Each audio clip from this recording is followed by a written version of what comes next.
সন্তান ছিল, ভালো করে এক্সাম্পলটা বুঝবেন। 3 জন সন্তানকে বাবা সম্পদ বন্টন করে দিল।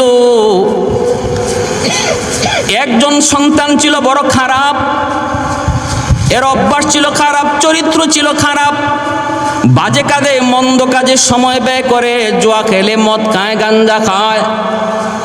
বাবা ওই ছেলেটারে সম্পদ দিল, অল্প দিনের ভিতরেই সম্পদ বিক্রি করে মানুষের কাছে ঋণগ্রস্ত হয়ে গেল। মানুষ তার বাবার কাছে বলতেছে, তুমি তো এত ভালো মানুষ, কিন্তু পোলাটা এত খারাপ হলো কেমন করে? আজকে এতদিন যাবত আমার টাকা দেয় না, পাওনা টাকা দেয় না, এত টাকা ঋণ পাই। ডাইনে বামে কত মানুষ কত কিছু কয়। বাবা এক পর্যায়ে ওই মানুষের ঋণগুলা শোধ করে। তারপরে ছেলেটারে ডাক দেয়, ডাক দিয়ে বলতেছে, বাবা আয়, তোর কারণে আমার ইজ্জত যায়, সম্মান যায়, মানুষ আমাকে মন্দ বলে। বাবা আয়, তোরে আমি একটা কাজ দিয়ে দিই, তোরে আমি একটা ডিউটি দিয়ে দিই, আর মানুষের কাছে গিয়ে তুই হাত পাতবি না, আর কোনো কিছু বিক্রিও করবি না। নে, তোরে আমি বাড়িটা দিলাম, চলার জন্য তোরে একটা গাবি দিলাম, গাবি। এই গাবিটা 10 দুধ দেয়, প্রতিদিন দুধ তুই বিক্রি করবি, বিক্রি করে যেই টাকা মিলবে ওই টাকা দিয়ে তোর সংসার সুন্দরে চলবে, কারো কাছে হাত পাততে হবে না, ঋণ আনতে হবে না। সাবধান, এই গরুটারে যত্ন করবি, গরুটারে যত্ন করবি, গরুর দুধ বিক্রি করে তোর সংসার চলবে, কোনো অসুবিধা নাই। কিন্তু সাবধান, গরুটা বিক্রি করবি না, তোর তো বিক্রি করার বড় বদ অভ্যাস, কিছু দিলেই তো তুই বিক্রি করে ফেলো। এ বাবা, এই গরুটা বিক্রি করবি না, গাভীটা বিক্রি করবি না। যদি তোর কোনো সময় বিক্রি করতেই হয়, আমি বাবারে খবর দিবি, আমারে অন্তত জানাবি, আমারে না জানায় তুই কিছু করবি না। ছেলে কয়, ঠিক আছে আব্বা। এই বইলা গাভীটা নিয়ে গেল, চলতেছে, দিন যায় রাত যায়, ভালোই তো চলছে, কিন্তু অভ্যাস যার খারাপ সহজে ভালো হয় না, ঠিক কিনা জোরে কর? অভ্যাস যার খারাপ সহজে ভালো হয় না। কিছুদিনের ভিতরে দেখা গেল বাজারে নিয়ে গাভী উঠাইছে বিক্রি করার জন্য, মানুষজন দৌড়ে আসছে তার বাবার কাছে, তোমার পোলায় তো তোমার দেওয়া গাভীও বাজারে বিক্রি করে ফেলতেছে। বাবা দৌড়ে গেছে বাজারও গিয়ে রশিটা ধরছে, দৌড়ে কয়ে, পোলা কিরে, তোরে না বারবার বলছিলাম এই গাভীটা বিক্রি করিস না, তাহলে বাজারও নিয়ে উঠাইলি কেন? পোলায় কয়, আমার গরু আমি বেচমু, তোমারে আবার জিগাইমু কেন? হ্যাঁ, এমনও কিছু আদর্শ সন্তান আমাদের সমাজেও কিছু মিলে বাবার সাথে খারাপ আচরণ করে, এমন সন্তান সমাজে আসেনি না নাই? আসেনি না নাই? বনেরাই যুবক, দুনিয়া বরবাদ, আখেরাতও বরবাদ। দুনিয়াতেও পথ দেখবা না, আখেরাতেও তুমি জান্নাতের রাস্তা পাবা না যদি বাবার কলি যায়, মার কলি যায় ব্যথা থাকে। রেদার রব্বি ফি রেদাল ওয়ালিদাইন ওয়া সাকাতুর রব্বি ফি সাকাতিল ওয়ালিদাইন।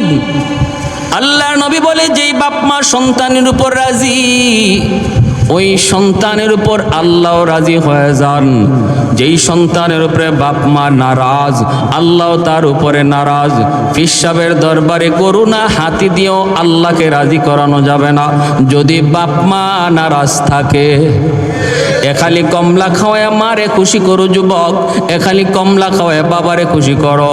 বাবার জন্য বাজার থেকে ঔষধ আইনা বাবারে খুশি করো, আল্লাহ খুশি হয়ে যাবে। ফিররে গরু খাওয়াইয়া খুশি করলে আল্লাহ খুশি, হাদিস পাওয়া যায় না। তাহলে বড় পীর হলো বাপ মা, ঠিক কিনা জোরে বলেন? এ যুবক, আওয়াজ দিয়া কও, বড় পীর কে? বাপ মা। হাজারো আব্দুল কাদের জিলানী তোমার জন্য যদি হাত বাড়ায় দোয়া করে, দোয়া কবুল হবে কি হবে না কোনো গ্যারান্টি নাই। কিন্তু ভাঙ্গা ঘরে বসে যদি তোমার মা তোমার বাবা হাত উঠায়, নবী বলে এই দোয়া কবুল হওয়ার গ্যারান্টি আছে। সালাসাতুন দাওয়াতুম মুস্তাজাবাতুন লা শাক্কা ফীহ, দাওয়াতুল মাজলুম ওয়া দাওয়াতুল মুসাফির ওয়া দাওয়াতুল ওয়ালিদ আলা ওয়ালাদিহি। 3 ব্যক্তির দোয়া বদদোয়া আল্লাহর দরবারে সরাসরি কবুল। মজলুমের দোয়া বদদোয়া মুসাফিরের দোয়া বদদোয়া আর বাপ মার দোয়া বদদোয়া, এই তিন ব্যক্তির দোয়া বদদোয়া দুটোটা আল্লাহর দরবারে সরাসরি কবুল।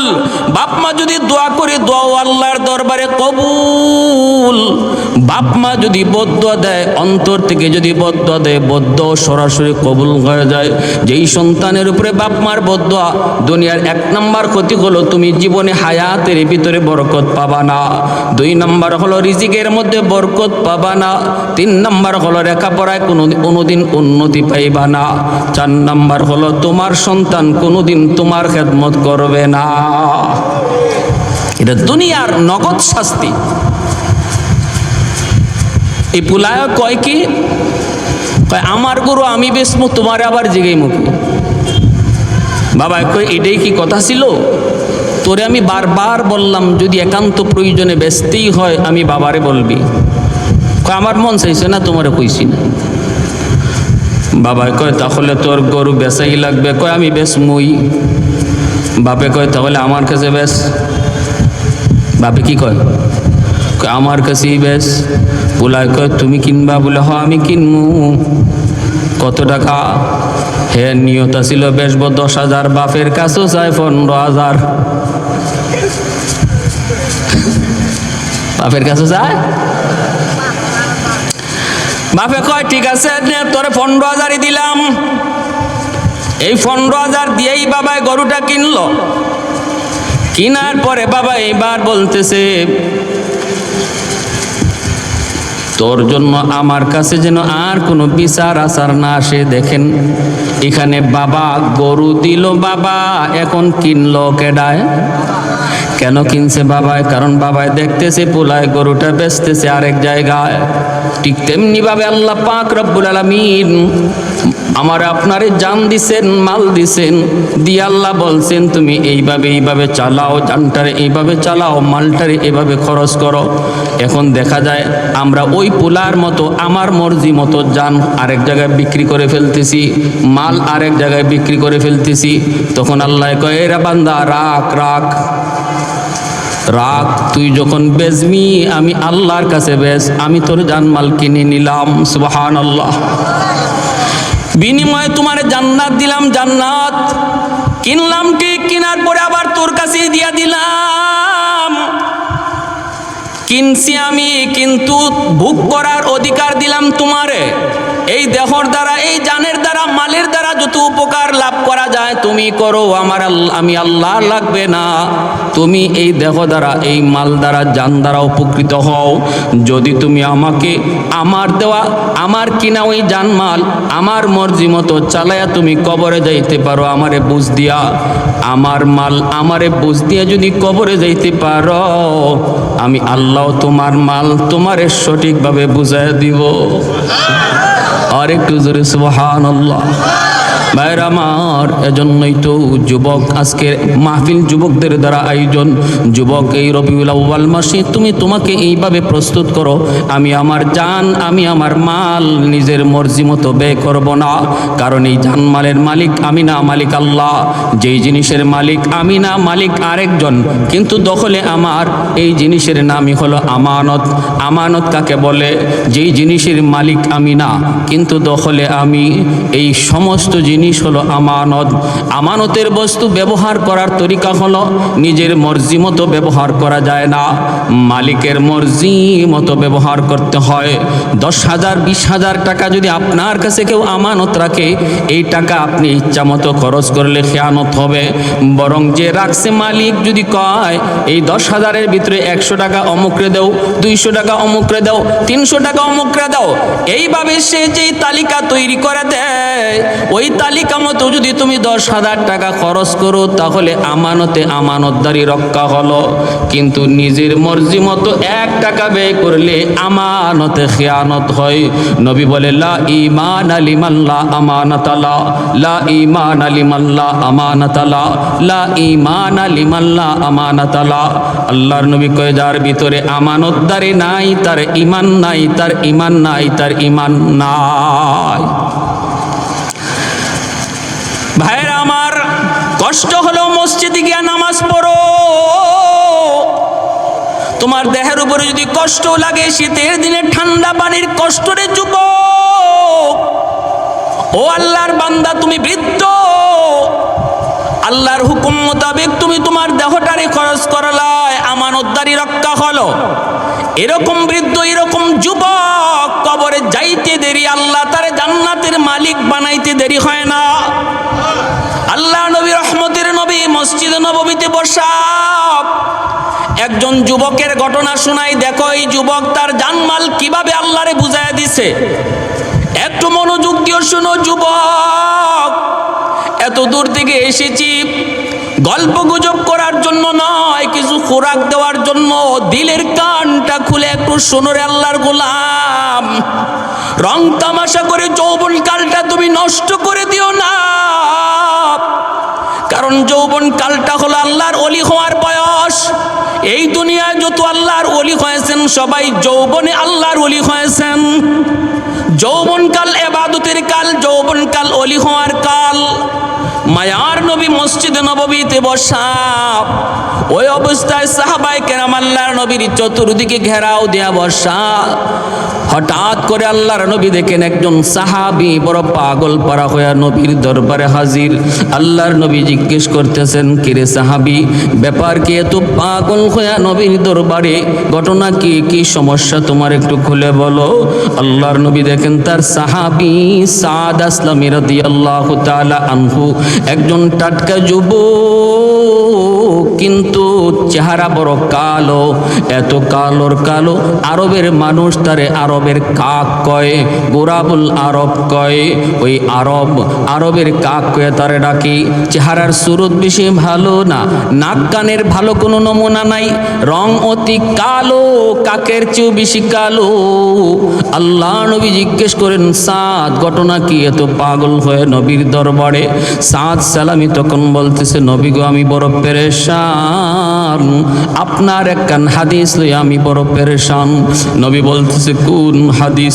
কয় হাদিস কেন হলো, আন-নিকাহু মিন সুন্নতি ফামান রাগিবা আন সুন্নতি ফালাইসা মিন্নি।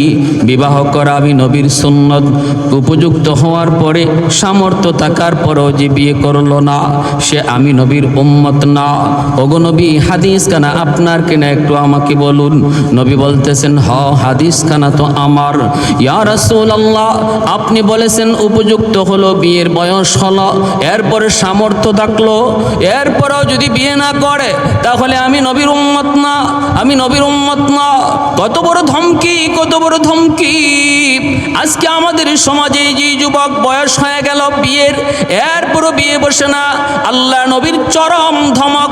যেই যুবক উপযুক্ত হয়েছে বিয়ে করার, এরপরও বাপ মা তারে বিয়ে করায় না, মায়ার নবীর ধমকি, ফালাইসা মিন্নি, ফালাইসা মিন্নি, সে আমি নবীর উম্মত না। যদি আজকে আমাদের সমাজের যুবক যুবতীদেরকে তাদের বয়স হওয়া মাত্রই বিবাহ দেওয়ার চেষ্টা করা হইতো, চিন্তা করা হইতো, তাহলে সমাজে এতটা অপরাধ সমাজে থাকতো না। আরেকটু দূরে কোন ঠিক কিনা? ইয়া মাশারাশ শাবাব মান ইসতাতা মিনকুমুল বাআতা ফালিয়াতাযাওয়াজ ফাইন্নাহু আগাদ্দু লিল বাসার ওয়া আহসানু লিল ফারাজ। নবী বলে, আরে যুবক কাল করে শুনো,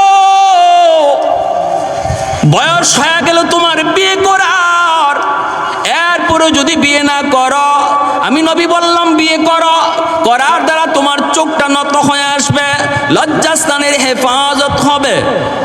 ভাইয়েরা খেয়াল করে শোনো, বিয়ের দ্বারা আল্লাহ পাক রিজিকের ব্যবস্থা করে, এটা নবীর হাদিস। বিয়ের আগে আমি মনে করতেছি বউ পালবো কেমনে, বউ চালাবো কেমনে, তাহলে আপনি আল্লাহ যে রাজ্জাক, রিজিক দেয় যে আল্লাহ, এই কথার উপর আপনার ইয়াকিন পুরাপুরি নাই।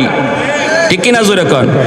বুঝা গেল আপনি খাওয়ান, আপনি পালেন না, না, এখন আপনি একা, আপনার আল্লাহ খাওয়ায়।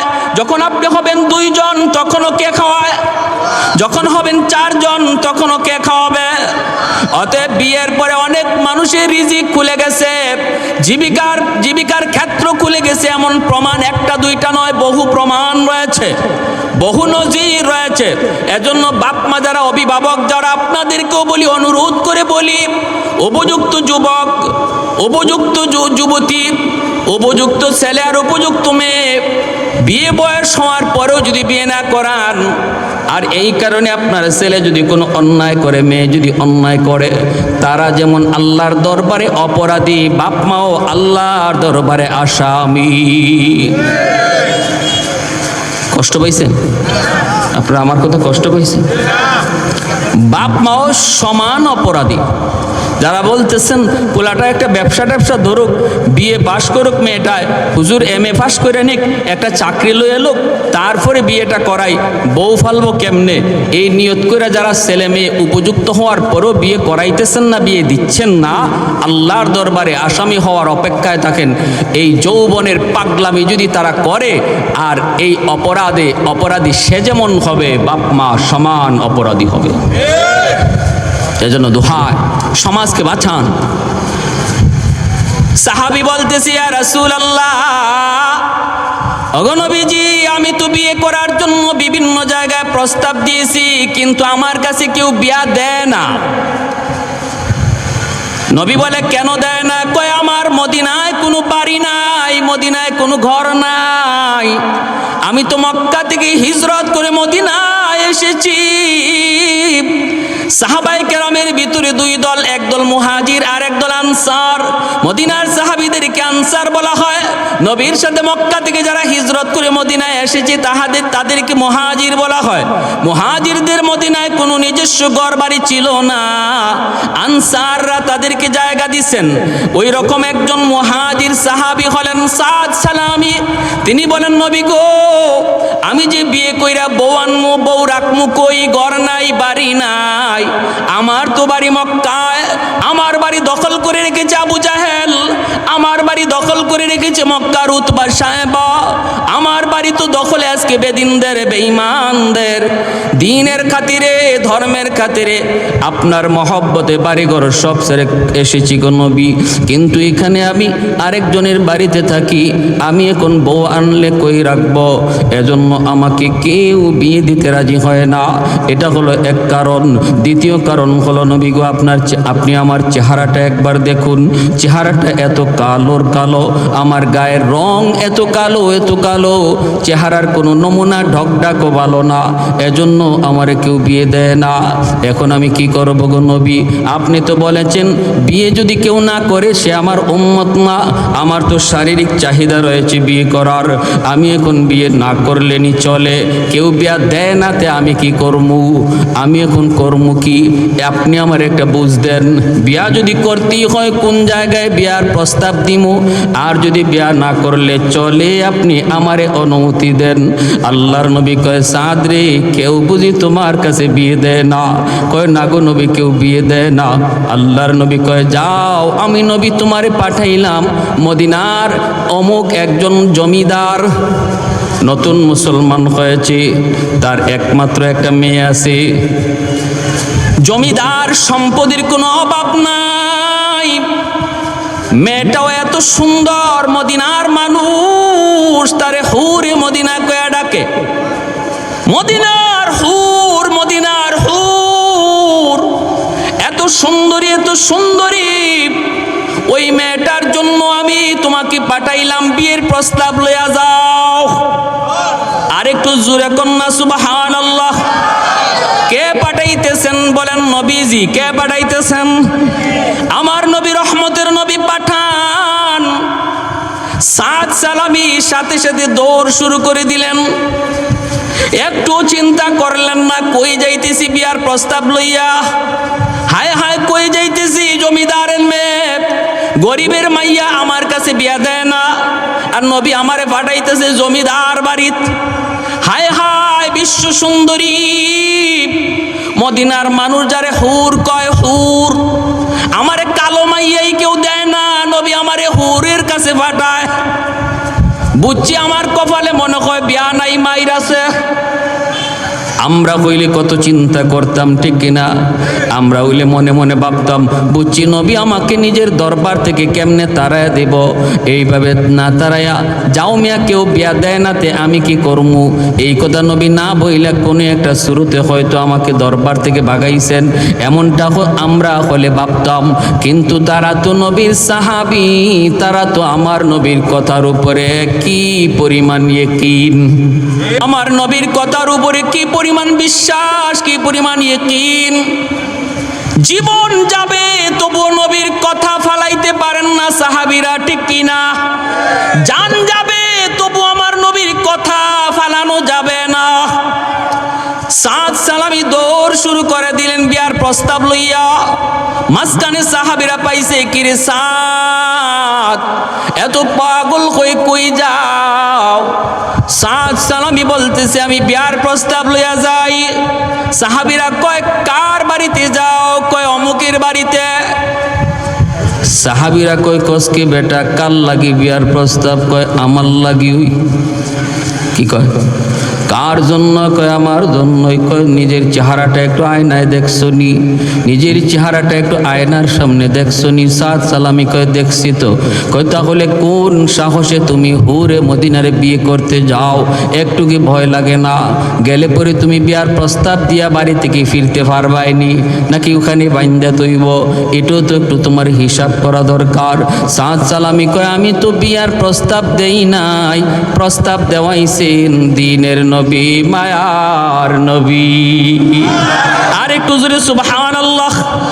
कौनैन मुख्तार खुदा तुमको बनाया, कौनैन मुख्तार खुदा तुमको बनाया, उम्मत का निगाहबान खुदा तुमको बनाया, उम्मत का निगाहबान खुदा तुमको बनाया।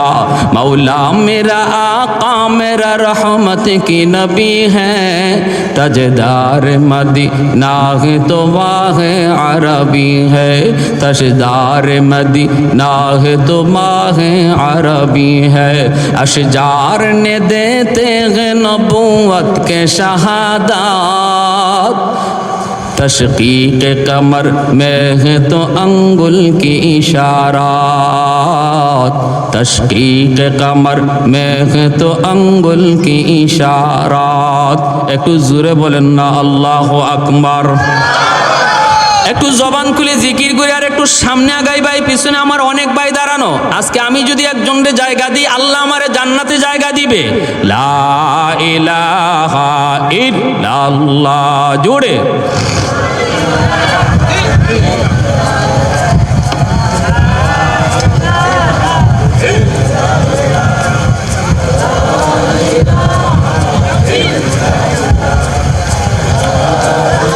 ভাই মানুষ অনুপাতে জিকিরে আওয়াজ হচ্ছে না, পিছনের ভাইরা একটু চাপ দেন, সামনে আগান ভাই। লা ইলাহা ইল্লাল্লাহ, লা ইলাহা ইল্লাল্লাহ।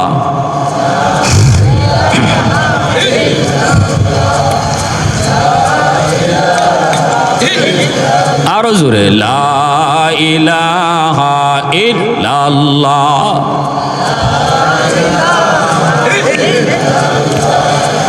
লা ইলাহা ইল্লাল্লাহু মুহাম্মাদুর রাসূলুল্লাহ। একটু জোরে বলি সাল্লাল্লাহু আলাইহি ওয়াসাল্লাম। হুরে মদিনার বাড়িতে গিয়া বিয়ার প্রস্তাব দিয়া উনি আইবার ফারছে না এটা শুনবার ইচ্ছা আসেনি আপনাদের? কার কার আছে একটু হাত উঠে আল্লাহরা দেখান একটু জোরে। নারে তাকবীর, নারে তাকবীর, দ্বীন ইসলাম। মাশাআল্লাহ। প্যারে হাজরিন হাত নামান। এইবার দেখা যায় সাহাবীরা কয়, কও কি তুমি আল্লাহ নবী তোমারে পাঠাইছেন, তাহলে দ্রুত যাও, কপাল তোমার খুলছে। দৌড়ায় যায় হুরে মদিনার বাড়িতে হাজির। বাবা নতুন মুসলমান হয়েছে, বাড়ির সামনে দামি একটা ইজি চেয়ারের মধ্যে বাবা বসা, জমিদারের মতো স্টাইল। সাদ সালাবি নিহায়েত গরিব একজন সাহাবী, চেহারার মধ্যে গরিব যে বোঝা যায়, আবার কালো তো কালো, চেহারার কোনো ঢক নাই ডাক নাই।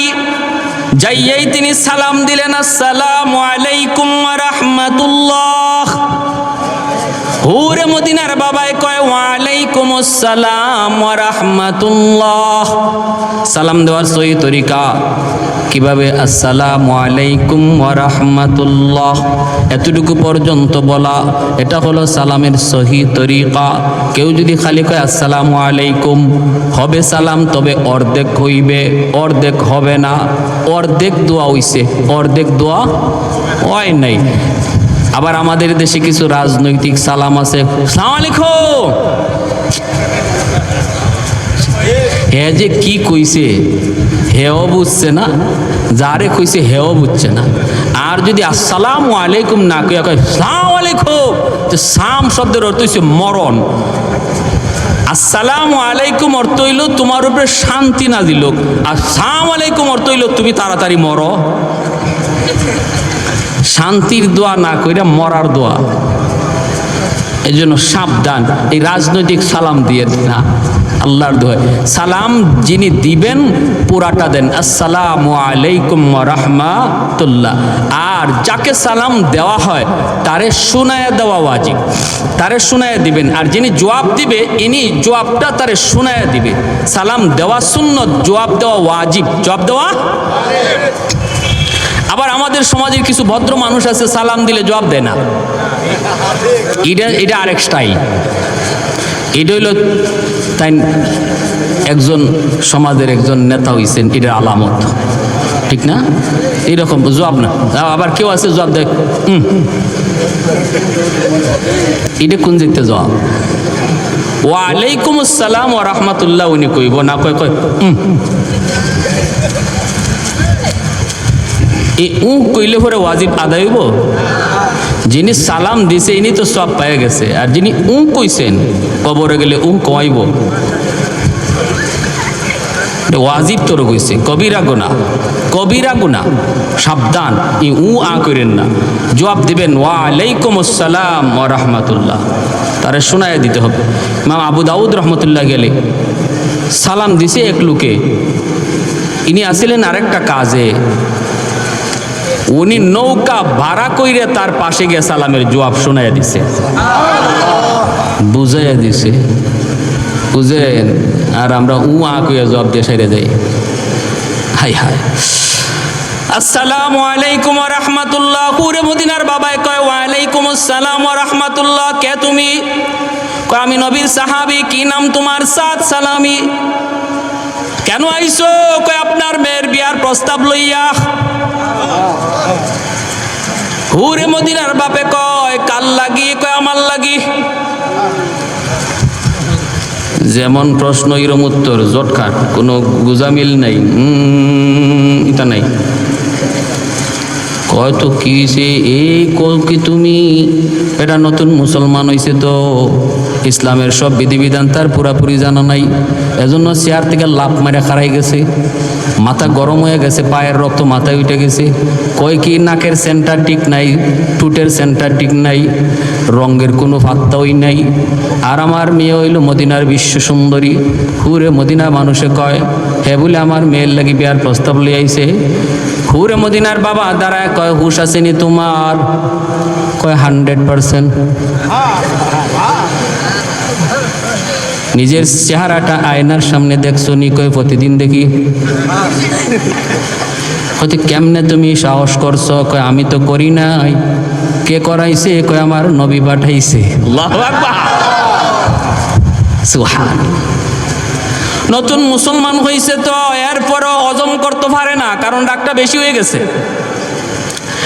হুট করে যদি কেউ রাগ হয়ে যায়, হুট করে ঠান্ডা হওয়া যায় না, একটু সময় লাগে। এজন্য নবী কয় বেশি রাগ হয়ে গেলে পরে বসে যাও, এরপরও যদি না থামে শুয়ে যাও, এরপরও যদি না থামে ওযু করো, ঠিক কিনা? আল্লাহ নবী কয় কুস্তির মধ্যে যে যারে হারায় সে বাহাদুর নয়, রাগ যে হজম করতে পারে সে হলো বাহাদুর। সে হলো বউয়ের সাথে রাগ হয়ে গেছে যুবক, একটা নিরীহ মহিলা, মা বাবা সব চাইরা, ভাই বোন সব চাইরা, স্বামীর হাত ধরে অচেনা জায়গায় এসেছে। এই জায়গাতে আপন বলতে তার কেউ নাই, আছে শুধু একমাত্র তুমি স্বামী। স্বামীটার হাত ধরে শিশুকাল থেকে যাদের মায়া মহব্বত পায়া মেয়েটা বড় হয়েছে, সে তোমার হাত ধরে চলে এসেছে। এখানে তার মা নাই, ভাই নাই, বাবা নাই, বোন নাই, কেউ নাই। তুমি তারে মারলেও কেউ ফিরাইতে আসবে না, তুমি তারে ধমক দিলেও কেউ জবাব তারে দিবে না। অতএব স্ত্রীর কথায় যদি তুমি কখনো গুসা হয়ে যাও, তারে ধমক দেওয়া বাহাদুরি নয়, হাত তোলা বাহাদুরি নয়। নবী কয় গুসাটারে যদি থামাইতে পারো তুমি বাহাদুর। তুমি একজন আদর্শ স্বামী, তুমি আদর্শ স্বামী। স্ত্রীর সাথে যদি হজম করতে পারো, মহিলা মানুষ বাঁকা হাড় দ্বারা সৃষ্টি, একটু কথাবার্তা একটু তেরা বেড়া হইবই, এটা তোমার হজম করাটা হলো বাহাদুরি, ঠিক কি না? হজম করাটা হলো বাহাদুরি। একটু চিন্তা করে দেখো, যদি আল্লাহ সিস্টেম পাল্টাইয়া দিত যে বিয়ার পরে বউ জামাইয়ের বাড়িতে যাওয়া না, জামাই বিয়ার পরে বউর বাড়িতে গিয়ে থাকতই, যদি ইসলামের সিস্টেমটা এমন হইতো আর ওই বাড়িতে আপনি একা একা থাকতেন আর এরকমভাবে কথায় কথায় আপনারে কেউ ধমকাইতো, তাইলে কেমন লাগতো? দুই একটারে খুন কইরা রাতের অন্ধকারে আইতেন আপনি, ঠিক না? দেখতেন দুই একজন খতম হয়ে গেছে, এরপরে আপনি আইতেন, নাইলে যেতেন গা বাইকিয়া। এই জায়গায় একজন মহিলা, সে এখানে কত আর হজম করবে? চোখের পানির ফুটা যদি রাতের অন্ধকারে ফালায়, আল্লাহর আদালতের ফাইলে জমা হবে, কারণ সে মাজলুম, সে এখানে নিরীহ, তার সাপোর্ট নেওয়ার কেউ নাই, তার পক্ষ নেওয়ার এখানে কেউ নাই, কারণ তার রক্তের কেউ এখানে নাই। অতএব যদি পাক করে গিয়ে এক ফোঁটা চোখের পানি ফালায়, মনে রাখো স্বামীরা, আল্লাহর আদালতে তুমি সবচেয়ে বড় আসামি হবে স্ত্রীর মামলায়। যে সমস্ত স্বামীরা স্ত্রীর মামলায় আল্লাহর আদালতে আসামি হবে, সহজ না মুক্তি পাওয়া। মা বাবার মামলায় যে সন্তান আসামি হবে, সহজ না মুক্তি পাওয়া। সাবধান, মানুষের মামলা দুনিয়াতেই ডিসমিস করেন, আল্লাহর আদালতে নিয়ে কেউ উঠেন না। এটা বড় খতরনাক এক আদালত, যে আদালতে ঘুষ দেওয়ার কোনো সিস্টেম নাই। দুনিয়া জজ সাহেবরে ঘুষ দিতে পারবেন, উকিল একটা না 10টা ধরতে পারবেন, হাসরের মাঠে আল্লাহরে ঘুষ দেওয়ার ক্ষমতা আসেনি, ফোন করার সিস্টেম আসেনি। জজ সাহেব, অত নম্বর মামলা, অত নম্বর আসামি, আমার হালার করে দুলাবাই গলের বাতিজা, আসেনি না নাই? মন্ত্রীর ভাতিজা, মন্ত্রীর দুলাভাই, মন্ত্রীর শালা, এই ধরনের কথা কইয়া কত মামলার কত আসামি খালাস পেয়ে যায়। আল্লাহর আদালতে আসেনি সিস্টেম এই ধরনের ফোন করার কোন সিস্টেম? আমার ভাইরা বন্ধুরা, জন্য যুবক, ওই আল্লাহর বান্দা গুসা হয়ে গেছে অনেক, ডাক দিয়া বলতেছে, রে সাদ, নবীর উপর ঈমান এনেছি, আল্লাহর নবীর সব কথা মানি, কিন্তু এই কথাটা মানতে পারলাম না, কারণ আমি আমার মেয়ের বাবা, আমি তার ওয়ালি, আমি তার অভিভাবক। আর ইসলামের বিধান হলো অভিভাবক যারে পছন্দ করে, যেখানে পছন্দ করে সেখানে বিয়ে দিবে। অতএব আমি আমার মেয়েকে তোমার কাছে বিয়ে দিতে পারি না, যাও তুমি আমার বাড়ি থেকে বের হয়ে যাও। এই বইলা সাদ সালামীকে হুরে মদিনার বাবা বাড়ি থেকে তাড়ায়া দিছে। এনিও মনে কষ্ট নিয়ে চলে আসতেছেন। বলুন তো দেখি, কেউ যদি বলে আমি নবীর আশিক কিন্তু নবীর কথা মানি না, এ আশিক না বাটফার? আরো জোরে, আরো জোরে। কেউ যদি কয় আমি নবীর আশিক, মিছিলের আগে থাকে, জিলাপির আগে খায়, কিন্তু মুখে নবীর সুন্নত দাড়ি নাই, এ আশিক না বাটফার? আমি কইছি না, আপনারা আমার রাস্তা তো আবার আটকেন না। বাপরি মিছিলের আগে লাঠি লইয়া হাজির, মিলাদুন নবী পালন করো, সিরাতুন নবী লাথি মারো, নাউজুবিল্লাহ, জোরে কোন। সিরাতুন নবী, আমার নবীর জীবনের 40 বছরের পরের অংশটাকে সিরাতুন নবী বলে, আর 40-এর আগের অংশটাকে মিলাদুন নবী বলে। নবীর জীবনে ওহী নাজিল হইছে 40 বছর বয়সে, ঠিক কিনা? ওহী নাজিল হইছে, কোরআন নাজিল হইছে 40-এর পরে। তাহলে আপনি কোরআন যদি পাইতে হয়, নবীর 40 বছরের পরের জীবন নিয়ে আলোচনা করলে কোরআন পাবেন, নামাজ পাবেন, হজ পাবেন, যাকাত পাবেন, হালাল পাবেন, হারাম পাবেন, পর্দা মর্যাদা পাবেন, যাবতীয় বিধিবিধানগুলি আপনি সিরাতুন নবীর ভিতরে পাবেন। অতএব সিরাতুন নবী আলোচনা করার বিষয়, সিরাতুন নবী পালন করার বিষয়, সিরাতুন নবী আলোচনা করা পালন করা ফরজ।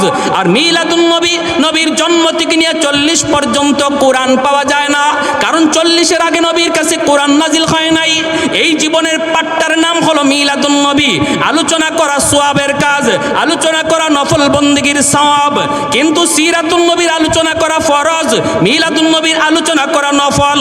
এখন যদি কেউ কয় আমি নফল মানি ফরজ মানি না, হে যেন লঙ্গি খুললা ফাগরি ফল্ল, ঠিক কিনা?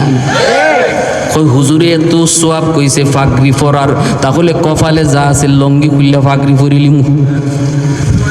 হ্যাঁ, সতর ফরজ, লঙ্গি ফর হইল ফরজ, ফাগরি ফর হইল নফল। হে নফলের লাগি ফরজ ছেড়ে দিছে।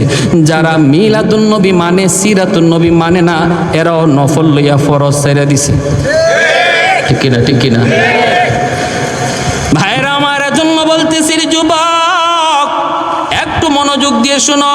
আবেগের নাম ইসলাম নয়, আবেগের সাথে হুঁশ থাকা লাগবে, শরীয়তের বিধিবিধান থাকা লাগবে, ঠিক কিনা? আমার নবী, রহমতের নবী, মায়ার নবীর আগমন কুল কায়নাতের জন্য আনন্দের বিষয়, এটা ভালো কথা। আমরা নবীর আগমনে খুশি, কিন্তু একই তারিখে যে আবার নবী ইন্তেকালও করছেন। 12 তারিখে নবী আইছেন, এই 12ই রবিউল আউয়াল নবী বিদায় নিছেন। তাহলে এখন কি করবা? দিনের অর্ধেক দিন আনন্দ করবা, অর্ধেক দিন তো কান্না করার কথা।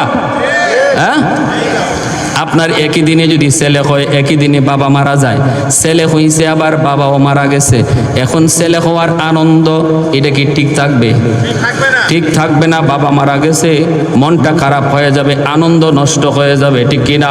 আমার নবী এই দিন আসছেন, কিন্তু নবী যে এই দিনও বিদায় নিছেন, এই দুঃখ তোমরা কোথায় রাখলা? এই কষ্ট রাখছো কই? হ্যাঁ, জিলাপির পাগল। হাই হাই হাই হাই মুসলমান। এখন হুরে মদিনা ঘর থেকে বের হইছে, বের হয়ে বলতেছে আব্বা কে আসছিল? বাবা কয় আসছিল নবীর একজন সাহাবী। কয় আব্বা কি নাম? কয় সাদ সালামি। হুরে মদিনা কয় বাবা আমি সাদ সালামিকে চিনি। সুবহানাল্লাহ, দেখেন কেমন মহিলা। কয় আব্বু আমি সাদ সালামিকে চিনি। আল্লাহ নবী কয় কেমন চিনো? কয় আব্বু আমি ভালো করে চিনি। ইনার মদিনায় কোনো ঘর নাই, বাড়ি নাই, ইনি একজন মুহাজির সাহাবী, আমার নবীর সাথে হিজরত করে মদিনা আসছে। ও বাবা আমি তারে চিনি, অনেক কালো, অনেক কালো, তার মতো কালো আরবে কেউ নাই, এত কালো। এজন্য আরবের মানুষ গুরাবুল আরব কয়, আরবের কাক। এমনি বাবা কয় মারে তাহলে তুই আমার মনের ব্যথাটা বুঝবি। মা তুই কত দেখি এমন একটা মানুষ আইছে তোমার জন্য বিয়ের প্রস্তাব নিয়া, মা আমি কেমনে সেটা সই? আমার রক্ত মাথায় উইটা গেছে।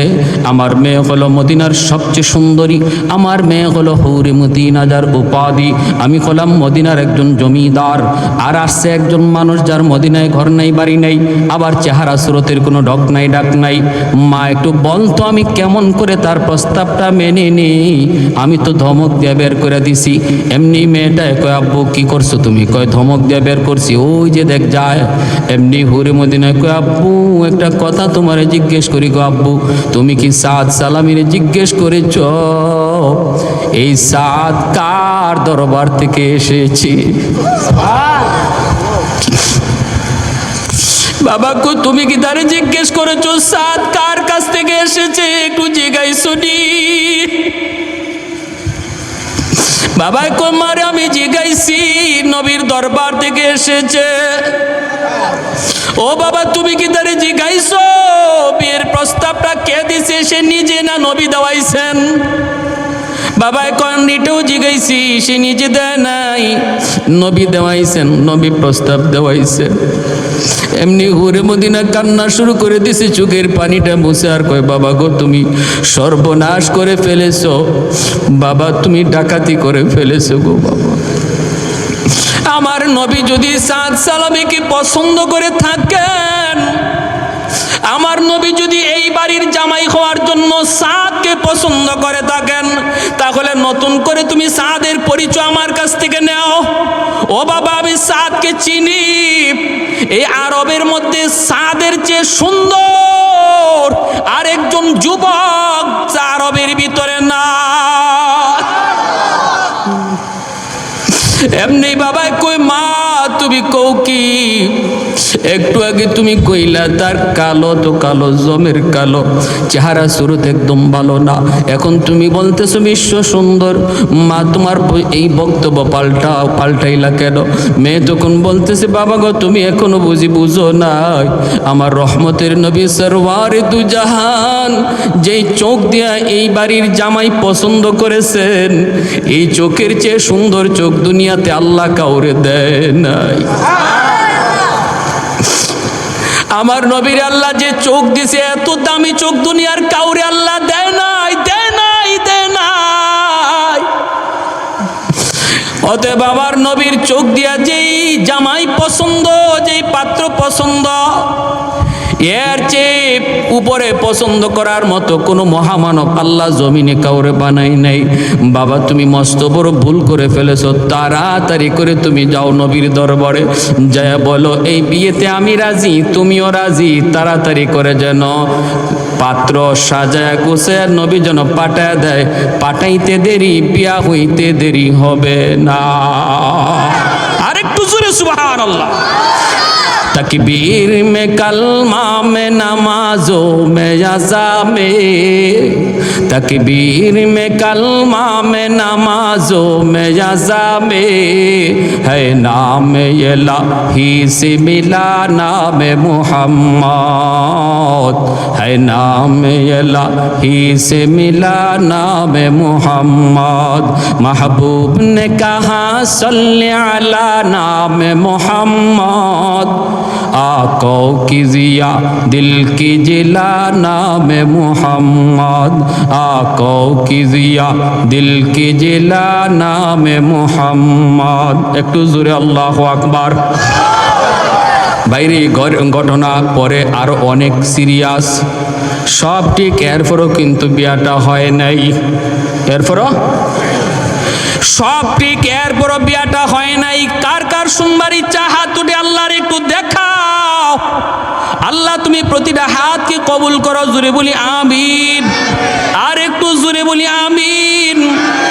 ভাইরা আমার, বাবা দৌড় শুরু করেছে নবীর দরবারে। বাবাই কইতেছে, মারে তুই আমার ঘুম ভাঙ্গায় দিলি, আমি তো ঘুমাইছিলাম, আমি বুঝি নাই রে মা, বুঝি নাই, তুমি আমার ঘুম ভাঙ্গায় দিছো।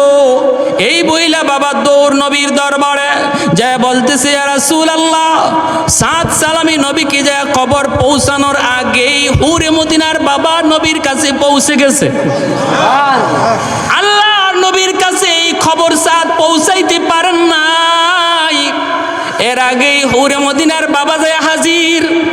বলতেছে, নবী গো, আপনার সাহাবী সাদ সালামিকে আপনি জামাই বানায় পাঠায় দেন, বিয়েতে আমার মেয়ে প্রস্তুত, আমার মেয়ে বাসের ঘরে সেজে সুজে বসা আছে, পাঠাইতে দেরি হবে, বিয়ে হতে দেরি হবে না।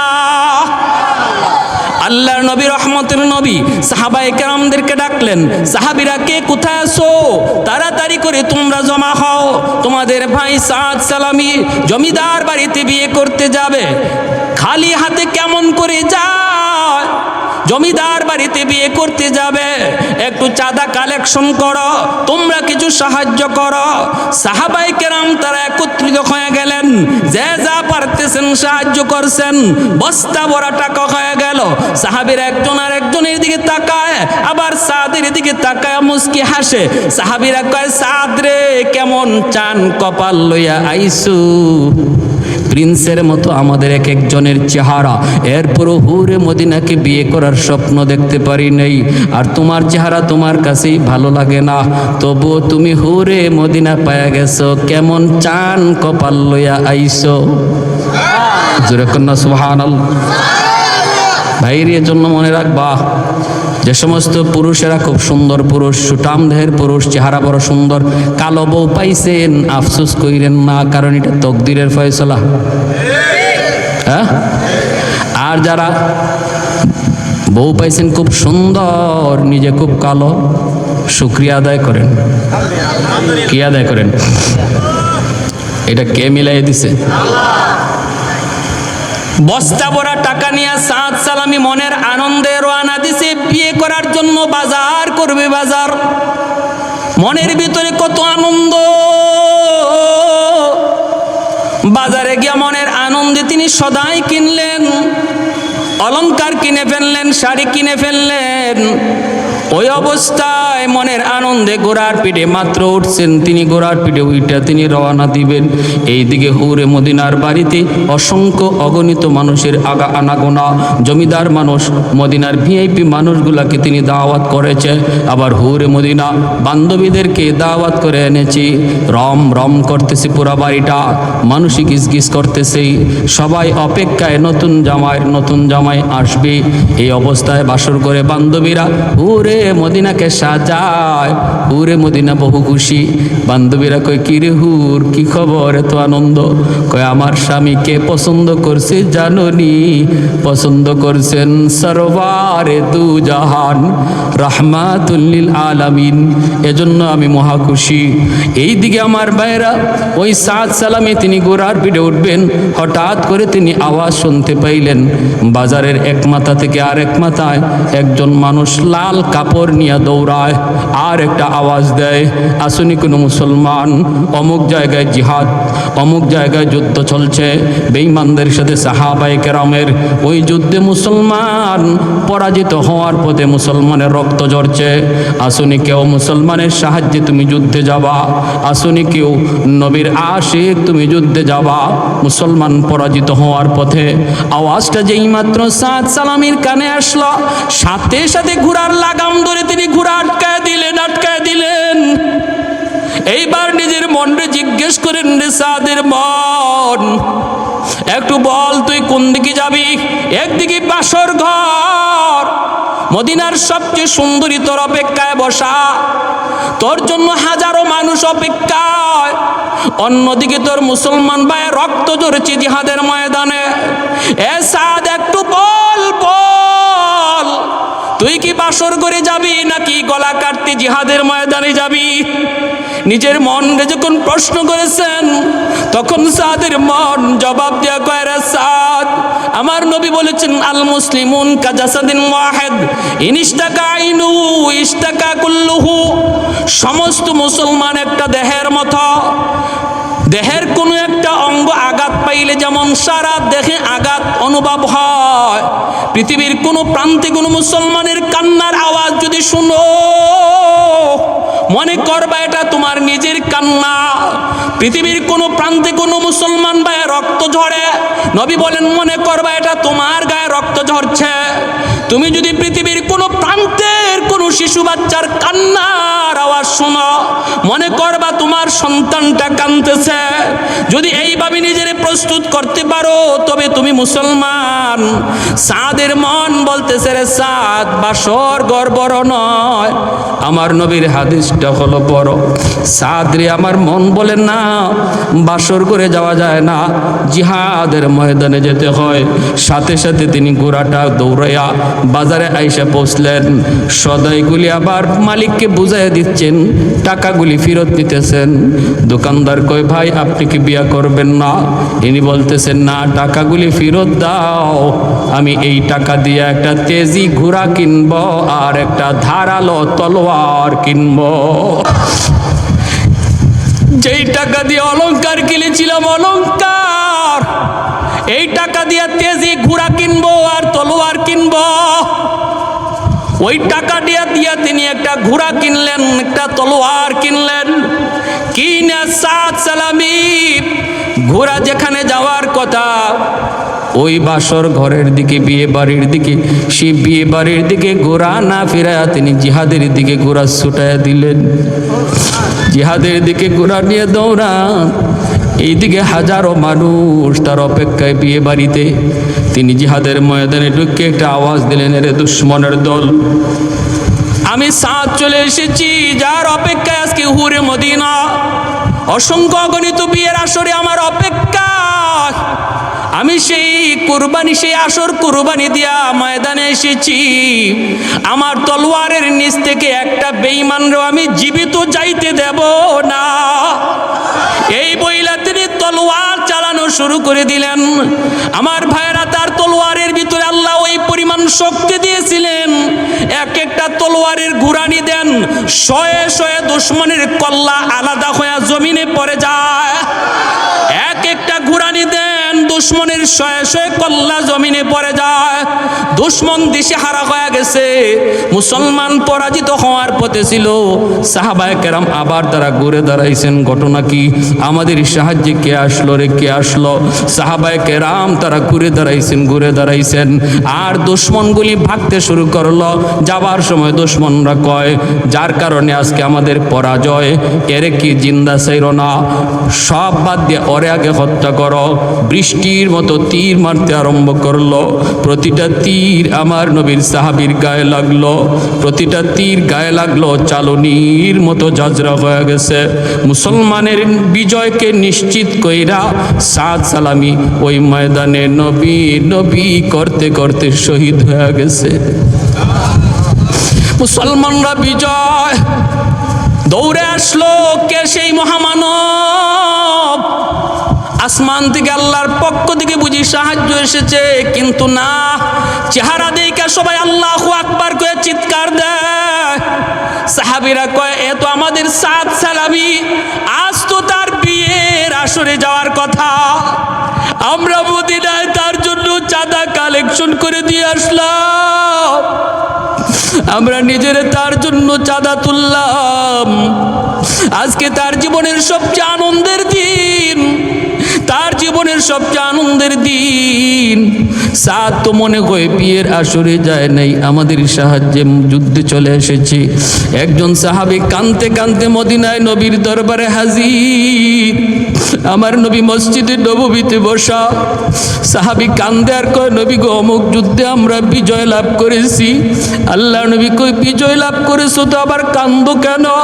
সাহাবী চোখের পানি মুছে আর কই, নবী গো, আমাদের বিজয় নিশ্চিত করেছে আপনার সাহাবী। নবী গো, আমার সাহাবী কে?